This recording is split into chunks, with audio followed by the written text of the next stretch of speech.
The new season 29 Outlaw has started, and if you are still wondering about which hero to use to easily rank up in solo queue, I am here to guide you. Hi guys, Kazuki here, and in this video we will be discussing 15 heroes to easily rank up in season 29 Outlaw. As you guys know, this video has redeem codes and I want to congratulate the winners of our previous video. Thank you for participating. And similarly, this video will have hidden codes too. Find it from the video and redeem it at Kazukiofficialstore.com and your diamonds will be delivered instantly. Let's move in the descending order. On number 15 we have Karina. Karina has seen some major changes in her playstyle in the previous times where she was played as a utility jungler with tank build, but after the changes on her and the introduction of the new item Stallium Scythe, now she is a very scary damage dealer. She can easily one-shot enemy squishy heroes when she has 2 or more items. If you can farm well in the early game, she is a force to be reckoned with. She is not so team dependent hero and you can do wonders with her in solo queue. On number 14 we have Valentina. Despite having less damage than before, Valentina is still a great pick if you are planning to play solo queue. Most of the time in the solo queue you are forced to pick mages in the first and second pick, which is not ideal as the enemy can easily outdraft you by taking counters. If you plan on picking a safe mage in the first 2 picks, then Valentina is your choice.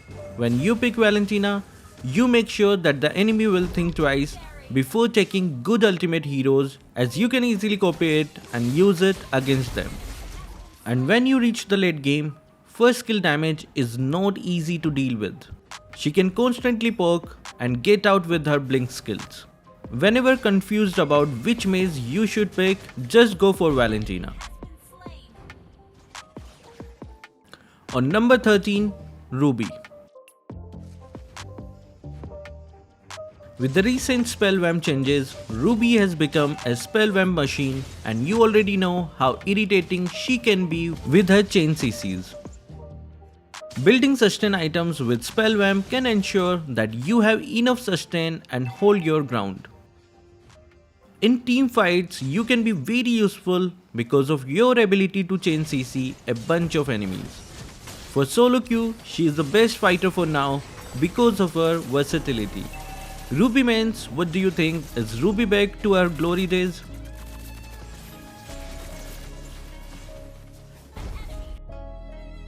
Minotaur. Our angry bull, after his recent ultimate changes, is a very good tank to be played in solo queue. He can heal allies, he can reduce enemies' defense with his jump and also CC the enemy if they try to get too close, or you can also use it to initiate team fights. Now he is more unpredictable as you can't see the rage bar and know if he is going to use his ultimate. Whenever your team lacks a good frontline Mino is a good choice. Whenever faced with a choice to play roam, as our all S5s already know what I am talking about, you can opt for Mino as he can support and frontline for your team. On number 11, Claude. All the MM mains know what the true potential of Claude is, right? He can clear the lanes pretty fast, has an ample amount of movement speed and great continuous damage. In the late game, he can easily melt enemies with ultimate, and well, his second skill remains one of the best escape skills in the game. With the new emblem setups, you can enhance his damage even more and make him one slippery high damage dealer. Talents like Weapon Master and Weakness Finder suit him very well as Claude's true power comes in the mid to late game. His early game is weak, so remember to prioritize farming in the early game. Hurry up, only 1.5k subscribers left till we give 10 epic skins to 10 random people. To participate, just hit the like, subscribe and comment anything about our videos. Good luck to you all. For number 10, Hayabusa. Haya remains one of the best assassins to play in solo queue as he is a ninja and works alone. Hayabusa is the most effective when he is true to his name, the Shadow Ninja. I mean when he is unpredictable on the map. A good Hayabusa user is a nightmare for all the squishy heroes lovers as he can easily kill them with his ultimate only after getting into the mid game. Well, in the late game, one hit from his sword and the enemy MM is already at half HP. If they go for Wind of Nature, you can bait them into using it and use your main damage skills later. Learning how to use his shurikens can be a bit tricky and will require you to master him. So if you are not a master in playing Hayabusa, you can go for number 9, Valir. Valir's recent change made him a pretty good support mage as now he can get stacks of his first kill from Turtle and Lord and gets a 50% cooldown on killing creeps and minions. As we already know how annoying his slows and stuns can be, and with this new way of stakes, he just become more annoying because of his ability to spam his first kill as long as he hits you. He's a pretty good counter for hard charging enemies because of second skill pushback, and if used properly, Valir can be great support type mage with a good continuous damage output. For number 8, Lapu Lapu. Well, it's been some time since Lapu has been constantly performing well, and with the addition of new talents, he became more sustainable. Lapu can easily dive into enemy backlines and disrupt their position and forcing them to retreat. His ultimate also has a low cooldown which can help you in surprising your counterparts by using it continuously.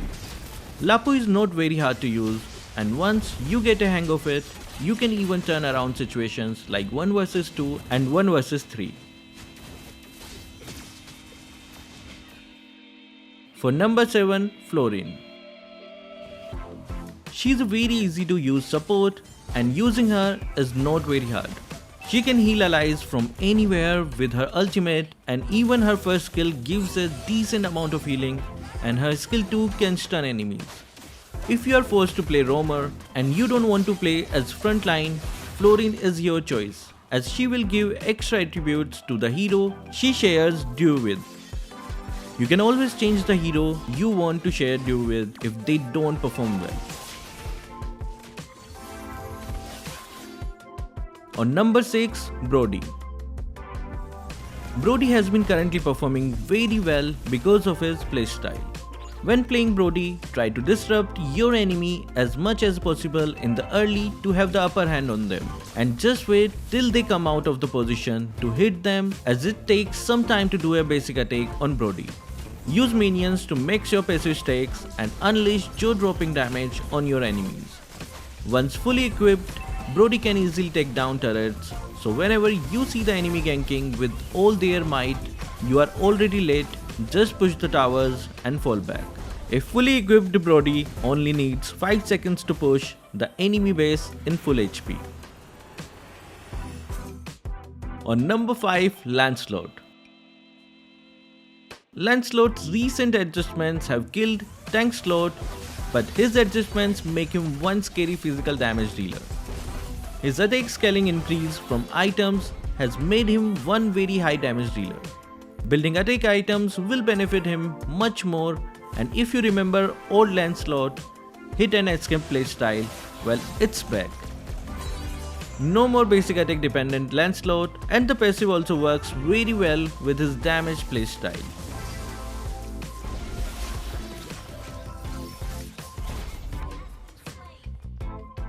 For number 4, Noveria. Noveria has one of the highest ban rates in Mythical Glory Plus ranks, and she deserves to be there. She is banned in almost all the matches in high ranks because of how her skill works. Imagine having a full vision of the enemy in maximum time and knowing what they are about to do. This hero is best played when playing in a team, but it works wonders in solo queue too. Whenever you see Noveria is open, try to prioritize her as she is too good to be given away. For number 3, Alpha. After his reworks, Alpha has become a true damage monster. If he gets fed in the early, then the game already becomes a GG, as his true damage and ability to constantly use ultimate within a short span of time. With the recent emblem system and his rework combined, he is pretty strong than before. He can be played both as a jungler and fighter, so picking him is a good option as you can adjust if your team doesn't want to. Playing in solo queue is all about adjusting, and if you find your team a bit inexperienced, then suggest them to watch our videos or just take matters into your own hands.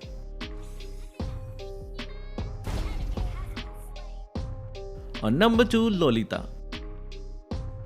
Well, everyone knows how beneficial is having a Lolita on the team, right? She gives the shield, can protect allies with her shield, and stun a single target as well as multiple targets for a good amount of time. Here's a secret tip to getting level 2 quickly. Take her skill 2 at first when the game starts and run to the mid.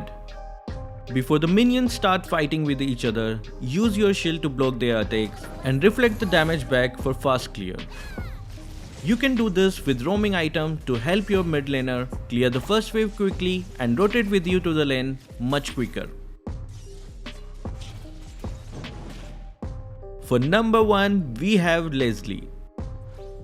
I know many of you might wonder why I put Leslie in the top position.